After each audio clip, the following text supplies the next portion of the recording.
யார் அல்லாஹ்வுக்கு உண்மையா இருக்கா, யார் பொய்யர்களா இருக்கா அல்லாஹ்வுக்கு தெரியும். இருந்தாலும் அல்லாஹ் சோதிச்சால நிரூபிக்க நாடுவான். அப்படி அல்லாஹ் நபி யூசுஃபை சோதிக்கிறான் ஒரு பாவத்தை கொண்டு. என்ன அல்லாஹ் சோதிக்கிறான்? அவங்க சந்தையில போய் விலை பேச போறாங்க. கிணத்துல இருந்து தூக்கிட்டு ஒரு வாணிப குழு போகுது, சந்தையில போய் விலை பேசுறாங்க. ஒரு அரண்மனையுடைய அரசு மந்திரி ஒருத்தர் வந்து ஏன் வீட்டுக்கு கூட்டு போறோம்னு சொல்லி வீட்டுக்கு கூட்டு போய் அவங்க மனைவி வீட்டை போய் சொல்றாங்க, இப்படி ஒரு அழகான குழந்தை கிடைச்சிருக்கு, குழந்தை மாதிரி வளர்ப்போம், பணிவிடை செய்வார், நலவு செய்வார் நமக்கு. ஆனா அந்த பெண் நபி யூசுஃபுடைய அழகை பார்த்தோன்னா மாறிடுறாங்க. இதை எப்படி நான் மகனா பாக்குறது? என் மேல எனக்கு கவர்ச்சி இருக்கு. கதவுகள் அடைக்கப்படும் போது ஹை தலக் என்னோட வந்துருங்கிறாங்க, தனிமைக்கு கூப்பிடுறாங்க. ஒரு மிகப்பெரிய பாவம் நபி யூசுப் அலைஹிஸ்ஸலாமுக்கு முன்னாடி வருது. அந்த சோதனையிலிருந்து நபி யூசுப் வெற்றி பெறணும், நோக்கத்தை நோக்கி போகணும்னா அந்த பாவத்திலிருந்து தப்பிச்சு போகணும்.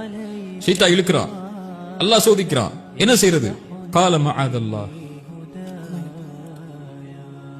வெற்றி பெறணும் அவங்க.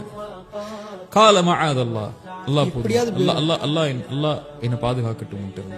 உன் கணவர் உன் எஜமானர் என்ன கண்ணியமா வச்சிருக்காரு, நான் போய் எப்படி உனக்கு இப்படி ஒரு துரோகத்தை செய்ய முடியும்?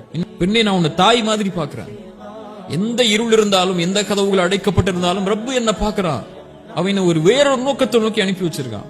நான் போய் எப்படி ஹராம செய்ய முடியும்? அந்த பெண்ணுடைய சூழ்ச்சி நடக்குது. அந்த பெண் வந்து யூசுப் அலைஹிஸ்ஸலாம் அழைக்கிறாங்க. அது யூசுப் அலைஹிஸ்ஸலாம் மறுக்கிறாங்க, ஓடுறாங்க, சட்டை கிழியுது, அவங்க கணவரை வர்றாங்க. அதுக்கப்புறம் கணவருக்கு தெரிஞ்சிருது யாரு தப்பு பண்ணாங்கன்னு சொல்லி அந்த சம்பவம் முடிஞ்சிருது.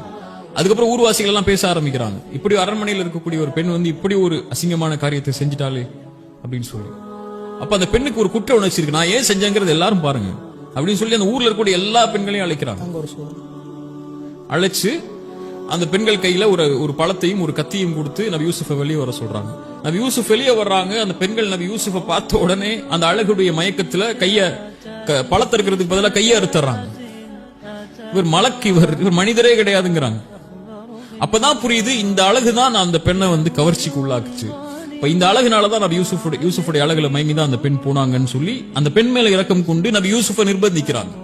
அந்த நேரத்திலே அந்த நபி யூசுஃபை எச்சரிக்கிறாங்க, அந்த பெண்மணி நீ ஒண்ணு என்னோட வந்துரு, நான் உன்னோட இணைந்தே ஆகணும், இல்லையா சிறைச்சாலை கொண்டு போய் போட்டுருவேன். ரெண்டு தேர்ந்தெடுப்ப அல்லாஹ் வைக்கிறான். இது எல்லாருக்கும் அல்லாஹ் வாழ்க்கையில கொண்டு வருவோம் ஒரு விஷயத்தை கொடுக்கிறதுக்கு. யூசுப் அலைஹிஸ்ஸலாம் அல்லாஹ் அழைக்கிறாங்க. குர்ஆன்ல சொல்றாரு, யா அல்லாஹ் இந்த எல்லாரும் எதுஉனனினா ஜம, எல்லாரும் சேர்ந்து என்ன அழைக்கிறாங்க உன்னுடைய கட்டளைக்கு மாறு செய்யறதுக்கு. ஆனா இதை விட எனக்கு சிறைச்சாலை மேலானது.